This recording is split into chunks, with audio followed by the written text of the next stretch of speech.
I'm back with another tutorial featuring Stampin' Up's Letters for You bundle. Today I want to share how you can make this gift card holder. Before we start making the card, I'd like to make a disclaimer that I didn't come up with this mechanism. I think I came across this idea a long time ago on YouTube. Anyways, let's get started. I made two designs today. My first card is focused on using the alphabet dies. I die cut the word coffee from 3 different shades of green glitter cardstock. I also die cut them from plain white cardstock, and they'll serve as a shadow to make the letters pop more. Ranger's multi-medium glue in the matte finish is perfect to adhere the die cuts together. While it's still wet, you can move and adjust how much of that white shadow you want.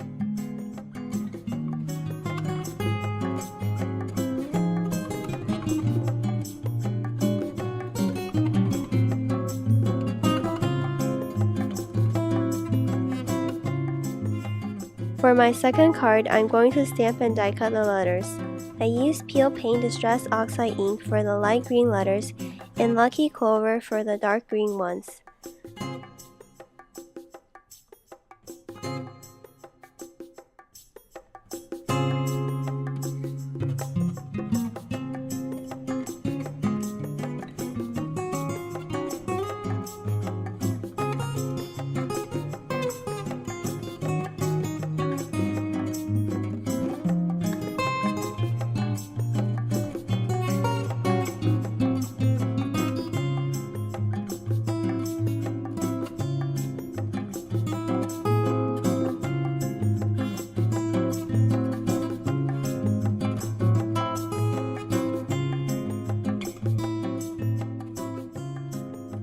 I feel like Lucky Clover is a little too bright and I wanted to desaturate the colors a bit. So I stamped Hint of Pesto Versa Magic ink on top.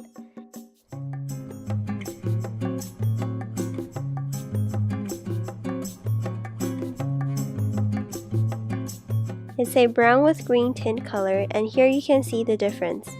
With the help of the stamping tools, you can combine different inks to create new shades.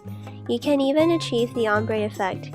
This is a video I shared before, and I'll link it here in case you haven't seen it.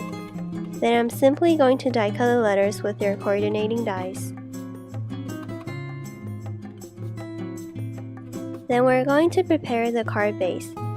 It's the same 4 1/4 by 11 piece you would use to make an A2 size card. Besides scoring at 5 1/2, we're also going to score at 4 1/2 and 6 1/2. Next, I'm going to fold along the crease line so it forms a squarish card with a flap in the middle. That's going to be the pop-up portion holding the gift card. After that, I'm adhering the flap together with double-sided tape. Remember to only apply the adhesive at the bottom because if the entire flap is stuck closed, you wouldn't be able to insert the gift card. To create the opening, I'm going to use this label-shaped die from Spellbinders.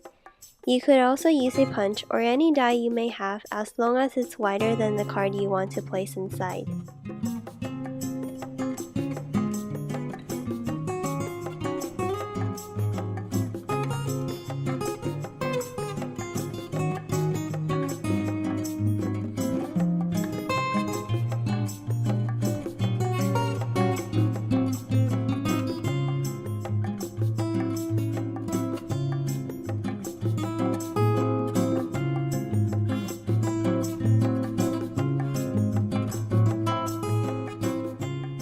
This is what the gift card holder looks like.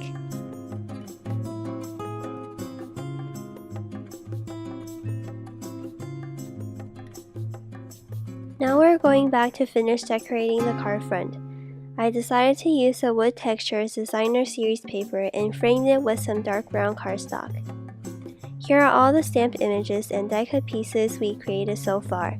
Hopefully you can see that by adding a white die cut underneath to create the shadow, the die cut letters kind of get that white border look in the stamped images. It's totally optional to do this extra step, but I think the details definitely help add a little more interest and depth to the card. Finally, I'm going to finish the coffee sentiments with the labeler alphabet set.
You'll notice that when I was stamping the word perfect, I didn't get enough space for the letter T. Very ironic, right? Perfect imperfections. But after I cut them out and stick them onto the card, you could barely notice that I didn't stamp them in one piece.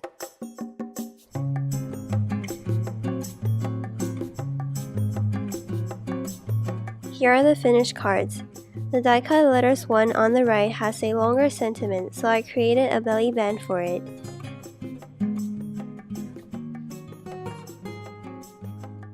For my second coffee card, I added a real coffee bean to the front as an embellishment. I hope you enjoyed this card making video. You can apply this gift card pop-up mechanism to other occasions and themes, but I thought a coffee themed one with Starbucks is really fun. Here are some more videos for you to check out. This is the ombre stamping technique I mentioned earlier, and the other video includes a coffee pun card that is super easy to make. Thanks so much for stopping by. Have a nice day and I'll see you soon.